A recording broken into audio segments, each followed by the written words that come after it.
basic groundworks with foals. So I'm here with my 14-year-old Arabian, which is the mother, and my 2-month-old filly, which is half Arabian and half paint. So she has been haltered before. I always prefer to halter them in the first week, like this, not walking them, but just so they get used to the feeling of the halter, putting it on, putting it off. Sadly, I wasn't able to do that because of complications, so I only started haltering her at around 3 weeks, so she was already bigger and less accepting of it, but it turned out okay. So today we're going to learn basic leading, and if you want me to show you how to halter foal, we can always do that in the next video. So when you start off with a foal, she has already some experience. You never want to go in front. You never want to put pressure towards the front because having pressure right here might make the horse panic, back up, and then flip over.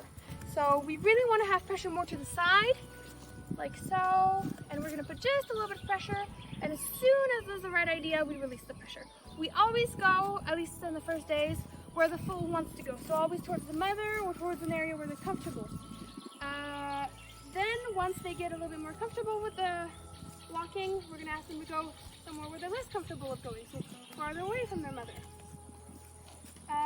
And as the days go by, it's always good to do little sessions of 5 or 10 minutes, not more, and try to do that a few times a day, at least once a day. And so these sessions, as the farther you go and the progression, the more you can come and lead them from the front.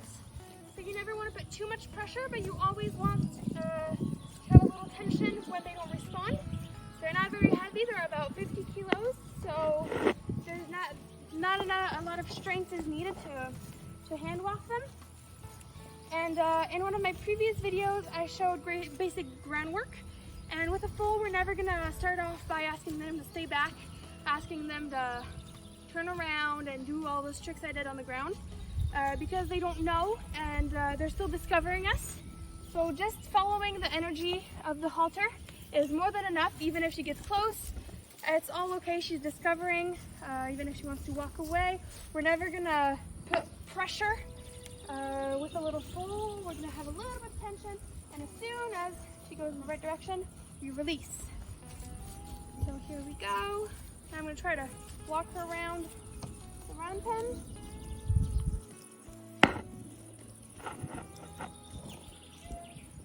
So she hasn't been in this round pen very much. I usually do it in the field, but for the video I thought it'd be nicer to be in the round pen so we wouldn't rock around so much. So trot. So for the first trots, I've only trotted with her a few times hand walking her. For the first trots, we always go where she's the most comfortable going. So here we were heading towards her mother. I saw the occasion showing up to me. She was wanting to go forward, so I put a little bit more energy. I went forward and she decided to follow me. The first times, if the foal doesn't want to trot, you can't force them to trot because that just means they're not comfortable enough to do it. But as soon as they are, you can ask them to trot anywhere. I'm not at that point yet because she's still not comfortable and following me trotting towards something she's not comfortable with. So she's already a pretty well hand broke horse, as you can see. Now we're gonna start. I started the process already a little bit for preparing for the dewormer. So what I like to do is, this you can start when they're really young, because you start with apple paste. Is that what you call it? I don't know. You start with applesauce. That is what it is. And so you can put it in a tube or in a syringe. And what you do is you put a little bit of the tip of it, so they can smell it and taste it. And this will give them the same sensation that they would have with a syringe for the dewormer. So here I'm going to come with the tube. And so for the first times, you always want them to come by themselves and put their lick it, put it in their mouth, and you don't squeeze it because that always surprises the horse when you squeeze it into their mouth. So what you do at the beginning is you just put it on the tip of it and you let them lick it off or put it in their mouth. And as you go and they get more comfortable with this and they start knowing what it is and they like the taste of it, you can start squeezing more and putting it in their mouth and asking them to accept it in their mouth. But this is always very sugary, so don't give too much to your foal. I would tell you not to give it every day, maybe every few days. It's very sugary. So this is the dewormer. I put the little blocker so I can't give her more than what she should have. So this is the first time I'm going to give it to her. So what I'm going to do is I'm going to start holding her.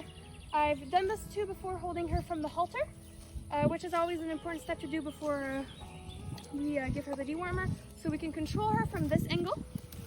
So I've worked with this a little bit before. So it's the same concept as with the lead rope, except you're closer. So the contact is right away and straight forward. So you need to be very careful and releasing at the right time and putting pressure correctly. So once I'm done with this, I'm going to come with the dewormer, put myself a little bit next to her, and if she wants to back up, that's okay. I'm just going to ask her to move forward, and as soon as she does one step, I release. Two more steps. Okay, good. Come with the dewormer. I'm letting her smell it and putting it in her mouth, and then I squirt it a little bit so she could taste it. Dewormers are not usually that disgusting. They usually taste like apple or carrots, and they're actually pretty tasty. But for a horse who never had this sensation in their mouth, it's always very surprising to them. And so usually they ended up having a bad experience with us, and that's why they don't like them.